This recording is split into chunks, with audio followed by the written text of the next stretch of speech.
Welcome back, friends. This is Patty Bennett with PattyStamps.com. I am an independent Stampin' Up! Demonstrator, and today I am super excited to share some tips with you for using this beautiful new Lotus Blossom Flower stamp set.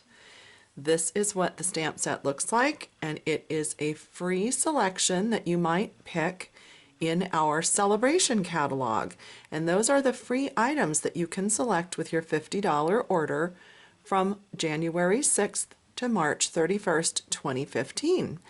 This is a 3-step stamp, and when you stamp all 3 images, you will create these beautiful flowers. And the tip to this is you only need 1 color of ink pad to do this for each flower, so that's why I wanted to give you a couple of tips. So let's get stamping. When you look at your stamp set, you're going to notice that on the plastic image sheet it has a 1, a 2, and a 3, and this is the order that you're going to want to stamp these 3 images. You can see here that I have them on separate blocks. You don't have to do that if you only have 1 block. You can peel it off and stick it back on and just use 1 block. But for my demonstration here, to make it go quicker, we'll just have them mounted separately. Now I have them mounted so that this little tab with the number is going almost straight up on the block. And this is because when you stamp it that way, then your stems are going to go straight down. So just something to note as you play with this, if you tilt this or mount it differently than I have, then your stem could go to one side or the other. It just depends how you want it to be. Of course, you can stamp it however you want, but I just wanted to point that out, that mine are going basically straight up, like north. Okay, let's say that's north. So this is image number 1, so that's what I'm going to start with. And I'm going to start with a fairly light color of ink pad. This is Crisp Cantaloupe. So when I ink that, I'm just tapping lightly. That's all you need to do with our wonderful firm foam pads. Wow, was that a tongue twister? And then I'm going to stamp. And there you have the first part of that image. And you know what? I forgot my Stampin' Pierce mat under here. So one quick second, I'm going to go grab that so I can put it under my paper. So this is my Stampin' Pierce mat. You've probably seen me use this before for stamping, and I really like to use it under my photopolymer stamps. This image came out fine, but I know when I get to the more filled in image, it's going to make a difference. So I'm going to put that under my paper here. Okay, then I'm going to go to image number 2. Again, just gently inking it. That's all you need to do with the firm foam pads. And then I am going to line up, and I'm sorry if my head gets in the camera a little bit, but I am just lining up kind of those top ridges of the flower and stamping that over. And now you can see that that has darkened up a bit. And then for the third image, which is the one that is mostly filled in, again, just gently inking it on my ink pad.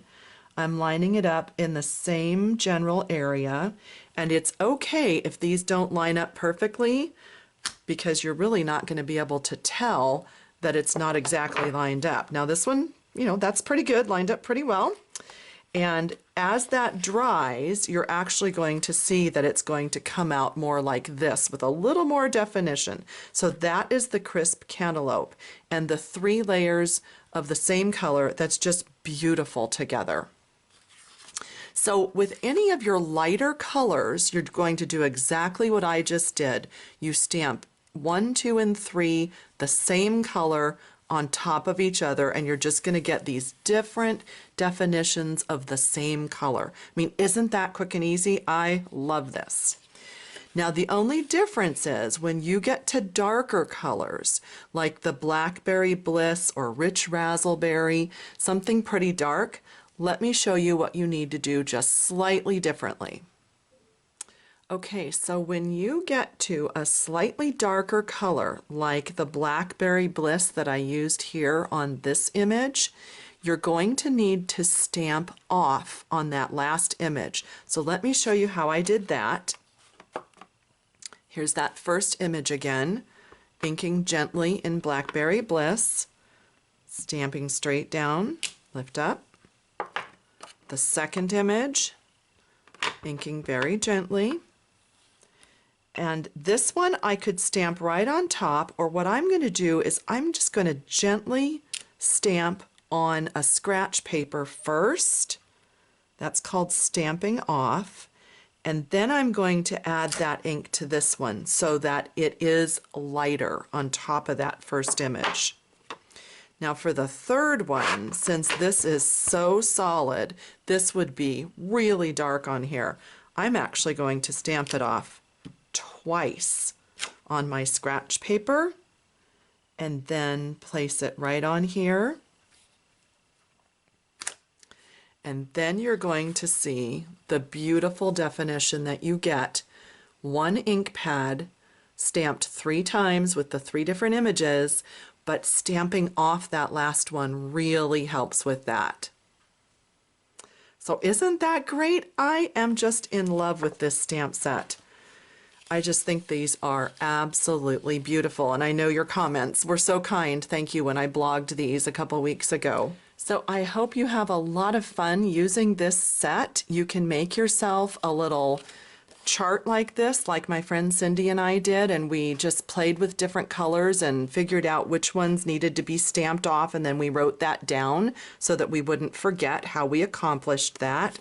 And this just makes such a cute little card. I mean, you can just stamp this on one of our note cards that come already cut and scored with the envelopes, and you've got a great quick image.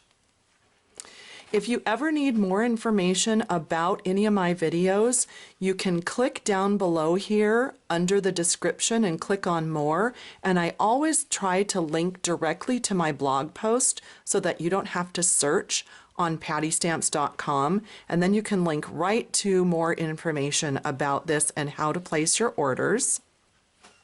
Also, you might want to click up here and subscribe to my YouTube channel. Thanks so much for watching. Leave me a comment or give me a thumbs up below if you like this video, and I'll see you next time.